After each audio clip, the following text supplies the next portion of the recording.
हरदा शहर के Bhagwati nursing home में मार्च वर्ष 2020 में एक आदिवासी नाबालिग रेप पीड़िता के गर्भ से उत्पन्न हुई बालिका की पैदा होते ही गर्दन काटकर हत्या करने का मामला सामने आया था। इस मामले में गांव के रहने वाले अर्जुन पटेल के पुत्र युवराज पटेल ने आदिवासी नाबालिग से दुष्कर्म किया था। इस मामले में पुलिस ने पीड़िता और उसकी मां के साथ अर्जुन पटेल युवराज पटेल को ही आरोपी बनाया था, जिसमें भगवती नर्सिंग होम के संचालक डॉक्टर अरविंद पटेल, जिला अस्पताल civil surgeon doctor Manish Sharma Baghel, hospital के संचालक डॉक्टर विशाल सिंह बघेल, डॉक्टर आकांक्षा बघेल सहित नर्सिंग होम के कर्मचारियों को आरोपी नहीं बनाया गया था। आदिवासियों के साथ इस भेदभाव पूर्ण बर्ताव से नाराज होकर मामला सामने आने के बाद शुक्रवार को जय आदिवासी युवा शक्ति संगठन के कार्यकर्ता रामदेव काकोड़िया द्वारा विशेष न्यायालय STSSC में नाराजी याचिका प्रोटेस्ट पिटीशन धारा 173 के तहत अपने अधिवक्ता अनिल जाट द्वारा प्रस्तुत कर पीड़िता के लिए न्याय की मांग करते हुए फिर से मामले की सूक्ष्मता और उच्च स्तरीय जांच शुरू करने का निवेदन न्यायालय से किया। रामदेव काकोड़िया ने यह बताया कि झूठे दस्तावेज प्रस्तुत कर उच्च न्यायालय से जमानत लेने वाले अर्जुन पटेल के बेटे युवराज पटेल के खिलाफ भी जमानत निरस्त करने का आवेदन उच्च न्यायालय और सर्वोच्च न्यायालय में प्रस्तुत किया जाएगा। उन्होंने बताया, आदिवासी बेटी के साथ गलत काम करने के बाद अपनी झूठी शान को बचाने के लिए न्यायालय में आदिवासी पीड़िता को अपने घर की बहू बनाने का झूठा ड्रामा किया जा रहा है, लेकिन वास्तव में वर्तमान में पीड़िता दर दर भटक रही है। उसे न्याय दिलाने के लिए सर्वोच्च न्यायालय तक संगठन कानूनी लड़ाई लड़ेगा और जल्द ही पीड़ित को न्याय दिलाने के लिए एक महाआंदोलन हरदा शहर में किया जाएगा, ताकि फिर किसी भी आदिवासी बालिका के साथ ऐसा अपराध न हो। मेरे साथ में अर्जुन पटेल के लड़के ने गलत काम करा। हॉस्पिटल में भी लेकर गए मेरे को मनीष शर्मा के यहाँ। उन्होंने इलाज करा, बोलने लग गए कि बच्चा गिरा दो। तो माँ भगवती नर्सिंग होम में लेकर गए। मम्मी पापा अर्जुन पटेल का छोटा लड़का भी था। वहाँ लेकर गए तो मैं तो बेहोश थी और बच्चा हो गया था। मम्मी मेरे को संभाल रही थी और मनीष शर्मा और अर्जुन पटेल इन्होंने पता नहीं क्या क्या किया मेरी लड़की के साथ में और मार दिया। और आज मेरी और मेरी मम्मी को अपराधी बना दिया। मेरी मम्मी भी जेल में है, मैं भी बाल न्यायालय में थी इंदौर 3 महीने। मेरी मम्मी जेल में है, वो भी 3 महीने हो गई है। जो आरोपी है वो तो बाहर घूम रहे हैं और हम सज़ा काट ली, मेरी मम्मी भी और मैं भी। हम चाहते हैं कि ये वापस से शुरू से जांच पड़ताल हो। जब मुझे होश आया तो मनीष शर्मा ने बोला सोनोग्राफी के लिए चले जाओ। तो हम बघेल सोनोग्राफी के पास गए थे। तो वहाँ उन्होंने पूछा कि आपको बच्चा हुआ था क्या, तो मैंने बोल दिया हाँ हो गया था। उन्होंने सोनोग्राफी करी और हम वापस हॉस्पिटल में आए और उन्होंने डिस्चार्ज करा और घर लेके चल दिए।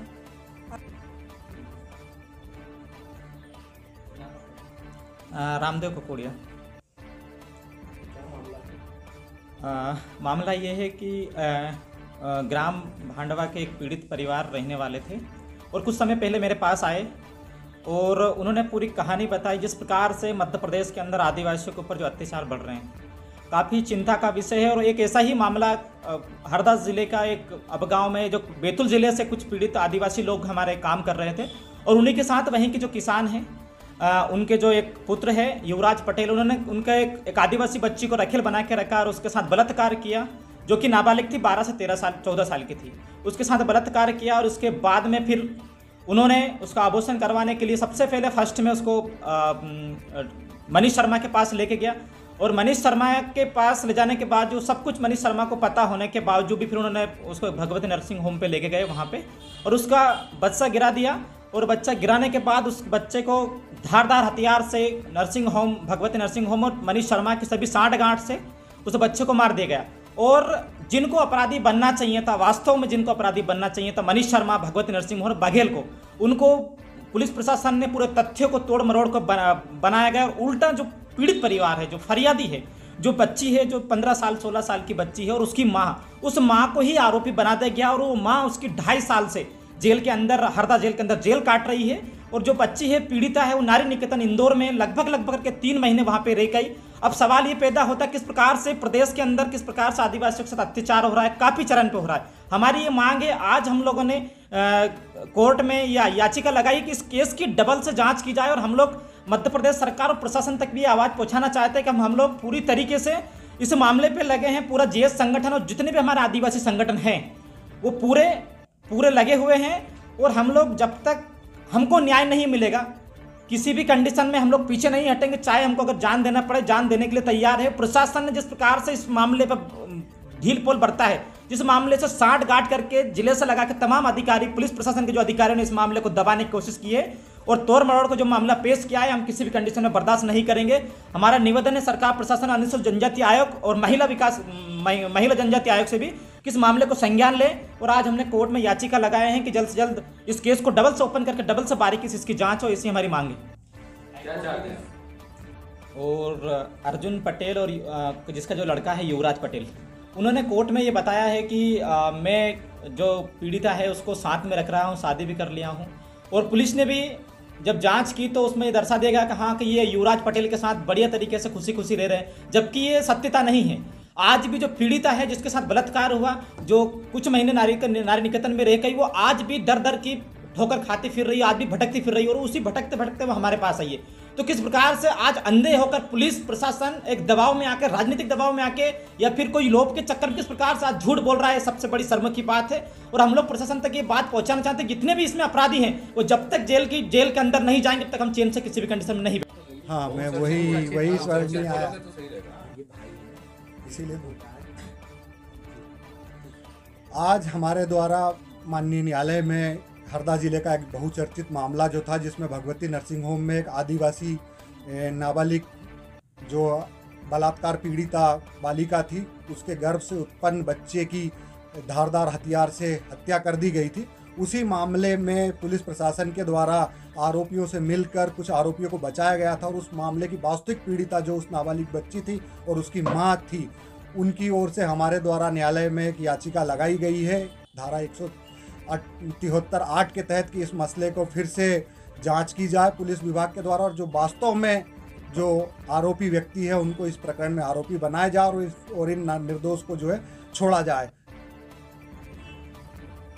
इस मसले में पुलिस ने अभी तक की जो जांच की है और पुलिस का जो प्रतिवेदन है उसमें पुलिस ने खुद माना है कि पीड़िता जो है उस मसले में भगवती नर्सिंग होम के डॉक्टरों की मिलीभगत और अन्य डॉक्टरों की मिलीभगत के बिना यह अपराध नहीं हुआ है। उसके बाद भी डॉक्टरों ने छोड़ा, तो जो दस्तावेज है, जो पुलिस के कथन है, जो नर्सिंग होम स्टाफ ने जो बयान दिए हैं, उनसे प्रथम दृष्टया दर्शित होता है कि इस मसले में डॉक्टरों के द्वारा भी इस हत्याकांड को अंजाम दिया गया है। इसलिए हमने इस मसले को दोबारा उठाया। इसमें आरोपी किस को बनाया गया है? इसमें आरोपी आज तक एक नाबालिग बच्ची को बनाया गया है तथा उसकी मां को अर्जुन पटेल और उसके बेटे युवराज पटेल को बनाया गया है। इस मसले में देखना योग्य बात यह है कि जो वास्तव में जो पीड़ित बालिका है वो 90 दिन तकरीबन नारी निकेतन में काट के आई है। जो उसकी मां वो है आज भी जेल में। अर्जुन पटेल और उसका बेटा जो है वो जेल से बाहर है। अर्जुन पटेल के बेटे के द्वारा माननीय न्यायालय से जो है गलत तथ्य रख के बेल ली गई है। वो पीड़ित आज भी नाबालिग है और अर्जुन पटेल के बेटे के द्वारा माननीय उच्च न्यायालय में दर्शित किया गया कि उसके द्वारा शादी करके जमानत ली गई, जबकि वो नाबालिग है। ये झूठे तथ्य इस मसले में हम कैंसिलेशन ऑफ बेल के लिए भी माननीय उच्च न्यायालय का रुख करेंगे तथा इस मसले में हमारी बात सुप्रीम कोर्ट में भी चल रही है। इस मसले को हम अगर ज़रूरत पड़ी तो इसमें सीबीआई इन्वेस्टिगेशन के लिए हम सुप्रीम कोर्ट और माननीय उच्च न्यायालय का रुख करेंगे। ये मामला लगभग 2 वर्ष पुराना है।